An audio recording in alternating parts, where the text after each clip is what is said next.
Eh bien bonjour à tous, on se retrouve ici pour une vidéo que je voulais tourner depuis, excusez-moi je fais un réglage, depuis quelques temps que je n'ai pas eu le temps de faire avant. Donc là maintenant je vais prendre ce temps pour parler d'un sujet qui concerne beaucoup de monde, à savoir l'hypersensibilité.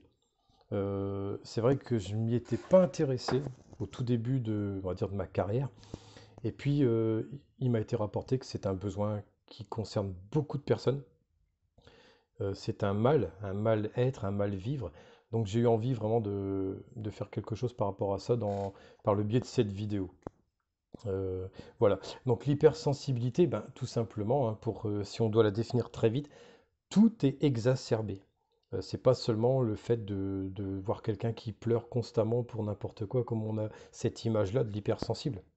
L'hypersensible, parfois il réagit de manière colérique, peut être agressif, violent, il peut être mélancolique, avoir une souffrance vraiment à l'intérieur.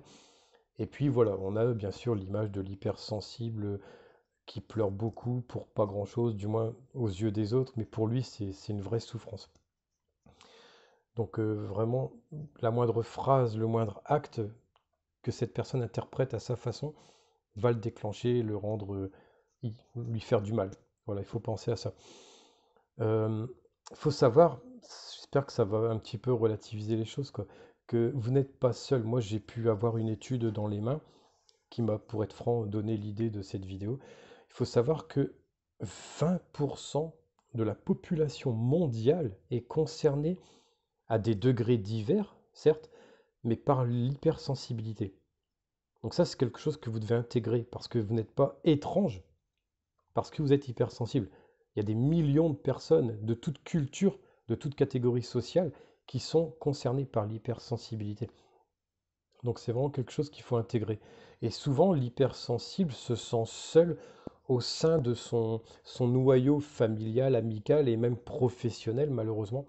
Euh, voilà, il y a des expressions, j'entends ça en entreprise, hein, le pleurnichard, la pleurnicheuse de notre équipe. Et c'est triste parce que justement, ça montre bien que aux yeux des gens et aux yeux, plus importants d'ailleurs, aux yeux de la personne qui subit ça, elle se sent bien seule par rapport au reste du groupe. Donc elle a ce sentiment vraiment qu'elle n'est pas comme les autres. Et à la fin, c'est tellement puissant qu'elle se sent unique de manière négative. Je suis pas comme les autres, je suis inférieur aux autres. Alors surtout pas.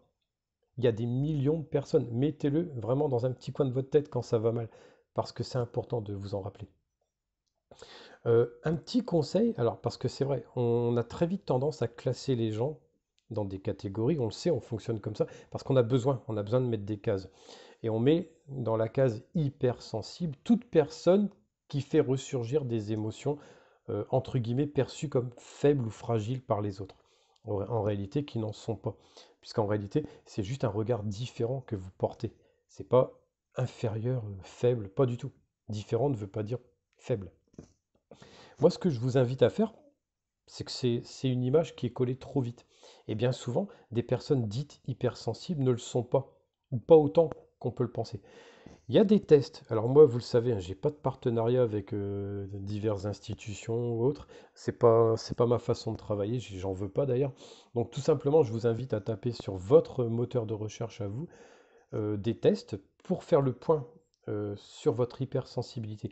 Vous serez peut-être surpris de voir que soit elle est inexistante, parce qu'en réalité, c'est une sensibilité, mais qui n'est pas hypersensibilité, soit vous l'êtes, mais peut-être à un degré moindre que ce que vous aviez pensé. Et même si le test révèle que vous l'êtes de manière assez forte, assez virulente même, bah c'est bien, parce que d'un côté, vous serez face à une vérité que vous aurez été chercher vous-même. Et là, il sera temps peut-être d'amorcer la prise en charge pour sortir de cet état-là. Donc je pense que c'est une démarche, elle est gratuite, hein, sur pas mal de moteurs de recherche, vous trouverez des tests sur l'hypersensibilité gratuits, accessibles et qu'on peut réaliser en quelques minutes. Donc profitez-en. On est à l'ère d'Internet, il faut savoir en tirer parti. Donc faites ce point-là, c'est important, vous saurez où vous en êtes. Ensuite, là, on va parler un peu plus technique.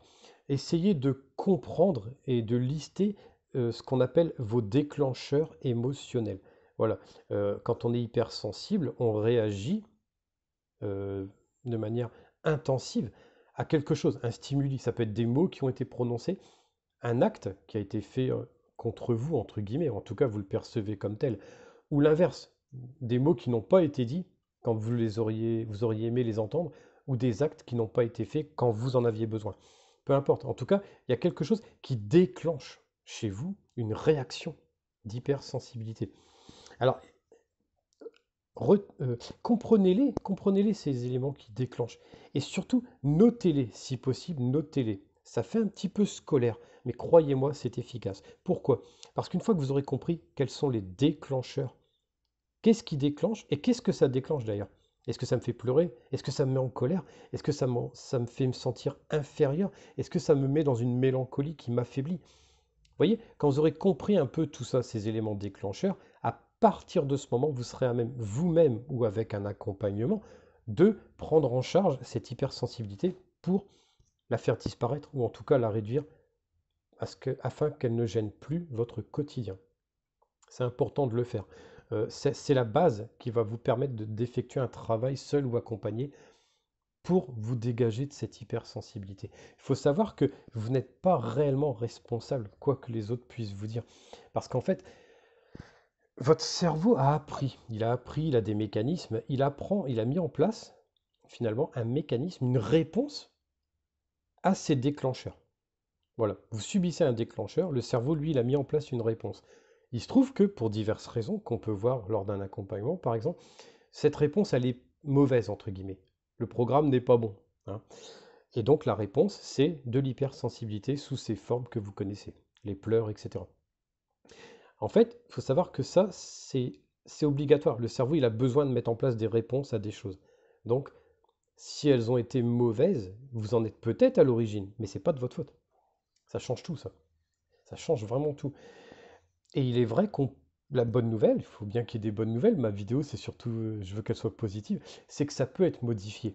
Les réponses que votre cerveau apporte et qui entraînent cette hypersensibilité, elles peuvent être modifiées. Et là, je parle vraiment de mon activité. L'hypnose, notamment, permet une modification profonde et durable de cet état, de cette réponse que va apporter le cerveau, l'inconscient. Donc ça peut valoir la peine de faire un petit bilan avec un hypnothérapeute. Alors pour être vraiment très clair, parce que j'ai toujours dit que je ne faisais pas ni de partenariat et je ne veux pas non plus mettre en avant quelqu'un plutôt que quelqu'un d'autre, bien sûr d'autres types d'accompagnement peuvent vous aider. Un psychologue traditionnel y arrivera très bien, un sophrologue éventuellement peut vraiment vous apporter quelque chose. Vous voyez, et peut-être même un travail que vous ferez tout seul sur vous-même par des méditations et autres. Il y a des tas d'exercices, des tas de choses à mettre en place. Mais ce que je veux dire, c'est que il faut trouver les déclencheurs pour pouvoir ensuite travailler dessus. Voilà. Je voulais aborder le point du regard des autres, parce que c'est vrai que quand on est hypersensible, le regard des autres, on le subit, et il est difficile.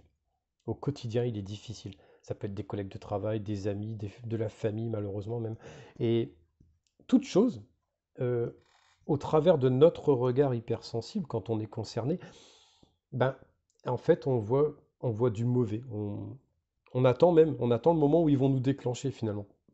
C'est un cercle vicieux. Parce que comme on attend, on essaye de mettre, inconsciemment, on met en place ce qui va, les situations, les états d'esprit qui vont amener les autres à nous faire ces attaques, ce qu'on ressent nous comme des attaques. Vous voyez, c'est un cercle vicieux. Et sachez que ce regard que vous avez sur les autres, la plupart du temps, il est tronqué. Il est tronqué parce que euh, même les gens qui vous critiquent parfois ne le font pas pour des mauvaises raisons, même si certains vont être maladroits, ça c'est vrai. Ce que je veux dire, c'est que c'est votre regard qui va en faire quelque chose. Un exemple tout simple, une critique au travail, pour un hypersensible, c'est terrible. La plupart du temps, ça va nous faire pleurer, aller aux toilettes et pleurer, aller fumer 3 cigarettes, se remettre en cause quand on va rentrer le soir. Est-ce que je continue ce travail? Est-ce que... Bon, voilà, ça c'est un truc qu'il faut annuler. La critique, finalement, elle est peut-être faite pour vous faire évoluer dans le bon sens et pour vous faire grandir. Mais c'est vous, c'est votre regard à vous qui a décidé que ce serait quelque chose de violent. Vous voyez? Et c'est cette réaction que vous avez qui en fait quelque chose de bon ou de mauvais. Si vous le prenez comme tel, et puis vous vous en servez, vous alimentez en fait votre envie de faire mieux la prochaine fois avec cette critique. Ça, il faut que ça vous nourrisse pour aller plus haut. Vous verrez que là, La critique, elle aura plus la même prise sur vous. Rapidement, un exemple, hein, vous savez que quand je peux, j'aime bien illustrer avec des exemples de mon activité. J'ai pu m'occuper de plusieurs personnes dans une cuisine, une cuisine. Et tout simplement, il y a des jeunes gens qui supportaient mal la critique, alors que c'est quelque chose de très courant dans le monde de la cuisine. Des critiques plus ou moins violentes, notamment lors des coups de feu.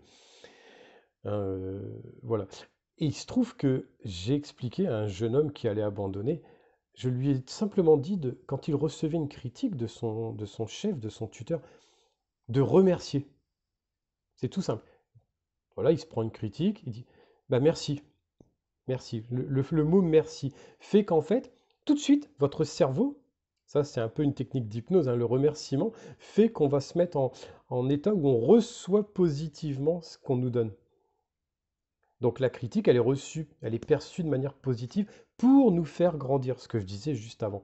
C'est pourquoi je vous invite vraiment à travailler sur le regard que vous portez aux gens, mais plus important que ça, à ce qui déclenche en fait votre état d'hypersensibilité. Prenez le temps de ce regard-là et de peut-être y poser un regard différent, plus calme. Et pourquoi pas d'utiliser la technique du merci. Vous verrez que vraiment ça fait un bien fou. Alors la suite logique de ça, c'est le catastrophisme qui est présent chez les hypersensibles. C'est-à-dire que pour tout ce qui va arriver, une réunion à venir, un rendez-vous important à l'école avec, en tant que parent d'élève, peut-être, pourquoi pas, on a tendance en tout cas à tout voir en noir. En gros, le premier schéma qui se dessine, c'est bah, ça va mal se passer. J'ai ça à faire, ça va mal se passer. C'est le premier truc. Et une fois que cette idée-là, elle est rentrée dans votre esprit, elle prend une telle puissance qu'elle va construire une histoire autour d'eux, ça va mal se passer. Donc vous allez vous inventer des scénarios incroyables, mais forcément négatifs, noirs, et qui se terminent mal pour vous. Donc enlevez ça de votre tête, ne faites pas de préjugés, n'ayez pas de prévalence sur l'avenir. Voilà. L'avenir, il est en partie, il vous appartient. Donc pour ce que vous pouvez contrôler, décidez que ça va bien se passer, ou en tout cas de manière neutre, parce que c'est quelque chose de moins important que ce qu'on peut croire. Donc ça se passera de manière neutre, ou ça se passera bien. Et pour la partie que vous ne pouvez pas contrôler, apprenez à faire un lâcher-prise. Et là, encore une fois, que ce soit par vous-même, avec diverses techniques, la méditation et autres, ou avec un accompagnement personnalisé, l'hypnose, encore une fois, c'est mon activité, elle aide et de manière très rapide à faire ce travail-là, va vous permettre de, de sortir d'une vision future catastrophique et d'avoir une autre vision plus apaisée de ce qui vous attend plus tard. En fin de compte, c'est mieux utiliser votre énergie. Parce que toute l'énergie qu'on use à faire du catastrophisme, du négatif, c'est épuisant. Et c'est ce qui fait en partie, pas seulement, mais que quand on arrive à l'événement en question, on est fatigué, on a mal dormi, vous connaissez certainement ça. On a mal dormi, on n'est pas bien, on est nerveux, on a peur. Et forcément, on s'est affaibli avec toutes ces pensées. On a moins d'énergie et donc on ne fait pas vraiment les choses à 100%. Donc arrivent les mauvaises choses. Vous voyez, il y a une logique dans tout ça. Voilà. Et le dernier point que je voudrais aborder avec vous, c'est prenez du temps pour un travail intérieur. Alors là, c'est très important. On l'entend régulièrement. On a envie d'ailleurs, nous tous, régulièrement, de dire, je vais prendre du temps pour moi. C'est une phrase qu'on se dit nous-mêmes, qu'on dit aux autres, que les autres nous disent. Mais quand est-ce que vous le faites? Quand est-ce que réellement vous prenez du temps pour vous? Eh bien, écoutez-moi, faites-le. Prenez ce temps pour vous. Le temps, c'est un investissement. Et quel est le meilleur investissement? L'investissement sur vous-même. Il n'y a pas de meilleur investissement que l'investissement sur vous-même pour avoir une vie meilleure. Et c'est en ça que je vous incite et que je vous invite vraiment à faire un petit travail intérieur sur vous-même régulièrement. Ça peut être encore une fois seul, simplement par une méditation, pourquoi pas, il y en a des tas. Sur ma chaîne, il y en a par exemple, mais il y en a des tas sur YouTube. Et pourquoi pas, pour les personnes qui en ont besoin, qui en ont envie ou qui ont peur de ne pas continuer dans la durée, ou qui ont des vraies problématiques à régler, pourquoi pas par un accompagnement. Les thérapies, les thérapies d'accompagnement, il y en a des tas maintenant. Mais bon, l'hypnose, l'hypnothérapie, la sophrologie, choisissez celle qui vous convient. Celle qui vous convient. Et profitez, parce que certains professionnels, j'en fais partie, propose une séance découverte, bien souvent gratuite, pour vous faire connaître un peu ce nouveau milieu, ce monde, et vous mettre un premier pas un peu vers votre nouvelle vie, le chemin qui va vraiment construire votre nouvelle vie. Donc profitez des personnes qui parfois vraiment vont vous sortir de certaines situations de vie difficiles en quelques rendez-vous finalement, et vous donner en plus les moyens de reproduire ça chez vous ensuite, des outils finalement. Je pense vraiment, bah voilà, ça en vaut la peine. C'est mon activité, donc bien sûr, je suis convaincu que ça en vaut la peine. Mais vraiment, prenez ce temps-là. Voilà, c'est tout pour cette vidéo. Merci à tous. Et puis, je répète, hein, je propose vraiment un accompagnement personnalisé pour les personnes qui en ont besoin. Ça se fait par visio, parce que c'est vrai que les rendez-vous physiques, c'est un peu compliqué en ce moment. Ça se fait par visio, c'est plus convivial, c'est plus facile pour vous. Pour ceux qui ont des problèmes avec l'image, je sais qu'il y en a, je peux faire ça par téléphone. Dès lors que vous, finalement, vous acceptez vous aussi de vous prendre en main. C'est ça le truc. C'est que le thérapeute reste un outil. Voilà. Donc n'hésitez pas à faire votre demande de petits bilans gratuits, puis pourquoi pas une première séance gratuite pour découvrir un peu tout ça. Et c'est important, je pense, de vous faire connaître un peu tout ce qui existe en termes d'accompagnement personnalisé. Moi, je le conçois comme ça. Voilà. Je fais pas de partenariat, je fais pas de...